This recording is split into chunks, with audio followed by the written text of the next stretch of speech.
വീഡിയോയിലേക്ക് എല്ലാവർക്കും സ്വാഗതം കേട്ടോ. പെട്ടെന്ന് തന്നെ ഈ ലൊക്കേഷൻ കണ്ടപ്പോൾ എല്ലാവർക്കും മനസ്സിലായിട്ടുണ്ടാവും ഞാനിപ്പോൾ എവിടെയുള്ളത് എന്നുള്ളത്. അങ്ങനെ ഇത് ഞാൻ തിരുവനന്തപുരത്ത് ഇന്നലെ എത്തിയിട്ടുണ്ട് കേട്ടോ. എത്തിയ സമയം മുതലേ ഇവിടെ മഴയാണ്. നല്ല മഴ എന്നൊക്കെ പറഞ്ഞു കഴിഞ്ഞാൽ കിടിലം മഴ, പൊതിച്ച് മൂടിക്കിടക്കാൻ തോന്നും. നല്ല മഴ പെയ്യുമ്പോൾ ഒരു ഇടി കിട്ടില്ലെങ്കിൽ എങ്ങനെയാണെന്ന് വിചാരിച്ച് പുറത്തേക്ക് ഇറങ്ങിയതാണ് കേട്ടോ. നല്ല ഇടി കിട്ടലായിരുന്നു ഇത്രയും നേരം. ഞാൻ വല്ല മേഘവിസ്ഫോടനമാണെന്നൊക്കെ വിചാരിച്ചിട്ടുണ്ടായിരുന്നു കേട്ടോ. ഇനിയിപ്പോൾ അറിയില്ല, ഇന്നത്തെ ന്യൂസിൽ അറിയുണ്ടാവുള്ളൂ. അങ്ങനെ ഇത് പുറത്തിറങ്ങിയപ്പോൾ ഒരു തുള്ളിക്ക് ഒരു കുടം കണക്കിന് മഴ പെയ്തുകൊണ്ടിരിക്കുകയാണ് കേട്ടോ. ദൂരെ എവിടെയോ നന്നായിട്ട് ഇടി വെട്ടുന്നുണ്ട്. അതിൻ്റെ ലൈറ്റിങ് മൊത്തം ഈ ഭാഗത്ത് കാണാണ്ടായിരുന്നു. നല്ല ഭംഗിയുള്ള ആകാശം അല്ലേ. ആ ലൈറ്റിങ്ങിൻ്റെ ടൈമിലൊന്ന് ആകാശത്തേക്ക് നോക്കി നോക്കൂ. ഇനിയും ഇവിടെ പുറത്ത് നിന്നിട്ടുണ്ടെങ്കിൽ എന്നെ ആ ഇടിവെട്ടൽ കൊണ്ടുപോകുമെന്നാണ് തോന്നുന്നത്.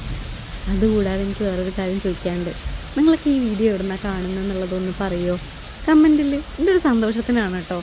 Thank you for watching.